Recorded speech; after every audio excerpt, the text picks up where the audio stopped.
Lagi-lagi ada kasus baru di Indonesia, seorang wanita asal Malang itu ditipu udah nikah sama seorang pria yang ternyata pas malam pertama terbongkar kalau dia adalah wanita karena alat kelaminnya ternyata buatan. Ini adalah korban yang bernama Intan dan ini adalah sosok yang mengaku sebagai laki-laki yang bernama Ray. Jadi mereka berdua itu ketemu di sebuah kafe di daerah Batu, Malang. Dan pada saat itu mereka nggak lama langsung berpacaran, tepatnya itu di Valentine 14 Desember di tahun 2026 ini.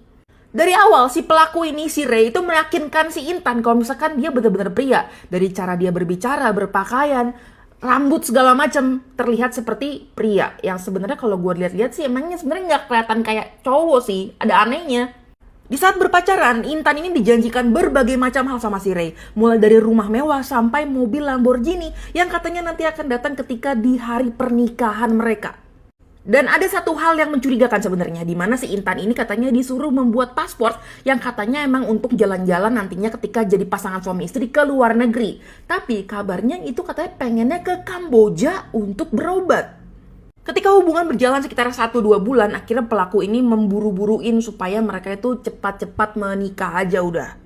Sampai akhirnya di tanggal 3 April 2026 tibalah hari pernikahan mereka. Tapi pernikahannya ini dilangsungkan secara sederhana aja di rumah dan siri. Dan si pelaku itu tidak membawa si keluarganya dengan alasan katanya di kampung keluarganya itu ada yang meninggal jadi nggak sempet datang ke sana.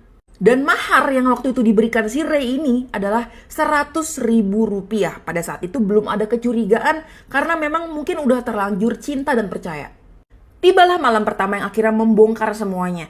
Ternyata ketahuan sama Intan kalau Ray itu menggunakan alat kelamin pria palsu. Dan ketika si Intan ini menyadari, dia langsung keluar kamar, nangis dan langsung ngelaporin ini ke orang tuanya.